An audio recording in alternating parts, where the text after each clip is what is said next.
Outlet पर होगा आपके सारे फिजिक्स के इंस्टीट्यूट मैथ्स का सफाया। बस अपने फोन से क्वेश्चन की फोटो खींचो, क्रॉप करो और तुरंत वीडियो सोल्यूशन पाओ। डाउनलोड कीजिए डाउटनेट ऐप अभी या फिर व्हाट्सएप कीजिए अपने डाउट्स 8 400 400 400 पर।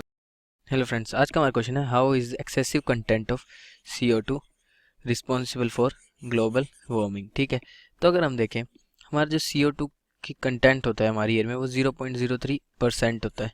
ठीक है, और जो हमारा ऑक्सीजन होता है वो 31% हमें मेंटेन रखना होता है। तो अगर जो ये कार्बन डाइऑक्साइड का ये कंटेंट होता है, ये हमारा जो है फोटोसिंथेसिस से ये भी जो है प्लांट्स यूज़ कर लेते हैं, फोटोसिंथेसिस बाय प्लांट। ठीक है, इस CO2 को लेकर जो है हमारे फोटोसिंथेसिस क्या होता है, जो प्लांट है फोटोसिंथेसिस से हमारे जो CO2 को यूज़ करके फूड प्रोडक्ट्स बनाते हैं अपने लिए और हमारे ह्यूमन बींग्स के लिए। तो जो CO2 को जब ये प्लांट CO2 का यूज़ करते हैं और जो रिएक्शन होती है वो होती है हमारी H2O प्लस CO2, ठीक है, goes to HNO in the presence of sunlight, जो होती है ये बनाता है ग्लूकोज C6H12O6 प्लस O2। ठीक है, बैलेंस कर लीजिए इसको, ये 12 होता है, फिर ये हमारे C6H12O6 मिलता है 6H2 प्लस 6H2O। तो मतलब इससे हमारी ऑक्सीजन की भी अमाउंट मेंटेन रहती है और कार्बन डाइऑक्साइड की भी अमाउंट अर्थ उसमें मेंटेन रहती है हमारे एनवायरनमेंट में। तो अगर हम एक और चीज़ देखें, लेकिन जब ज़्यादा कंबस्टन ऑफ फ्यूल होता है, combustion of fossil fuel is increased,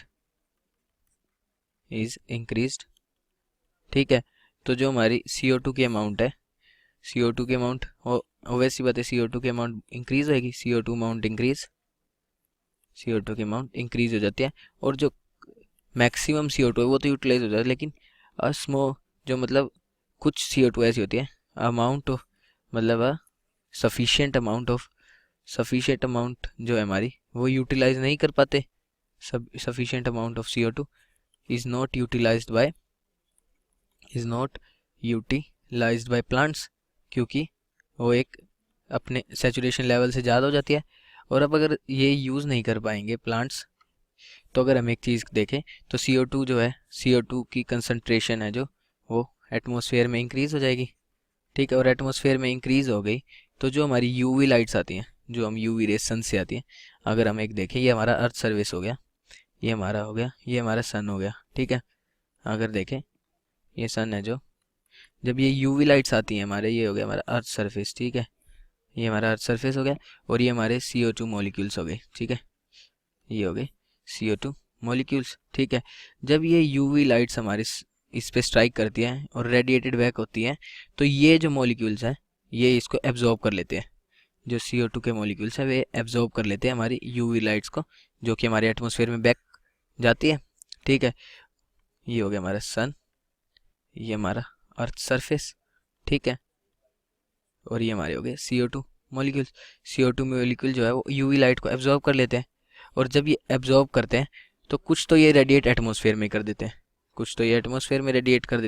और कुछ ये जो इससे ये बैक इस पे भेजते हैं अर्थ के सरफेस पे, जिससे कि एटमॉस्फेयर ऑफ अर्थ का जो है, एटमॉस्फेयर ऑफ अर्थ या कहें एटमॉस्फेयर ऑफ अर्थ जो है उसका जो है इंक्रीज हो जाता है, टेम्परेचर इंक्रीज इन टेम्परेचर दिखता है।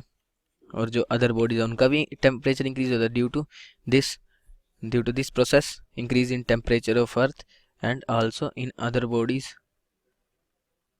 जो है वो टेम्परेचर इंक्रीज होता है। और इसको हम कहते हैं ग्रीन हाउस इफेक्ट।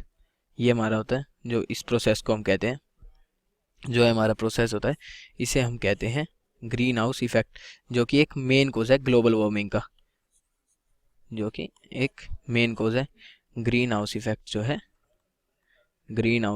जो है वो एक मेन कोज है ग्लोबल वार्मिंग का, is the main cause of global warming. और इसके सीरियस कंसिक्वेंसेस है हमारे डेली लाइफ में। ठीक है, तो इसीलिए अगर हम देखें तो CO2 की जो अमाउंट बढ़ती है, इफ अमाउंट एक्सेसिव अमाउंट बढ़ जाता है तो ये रेडिएट बैक करने लग जाती है, इसीलिए ग्लोबल वार्मिंग इंक्रीज होती है। Thank you.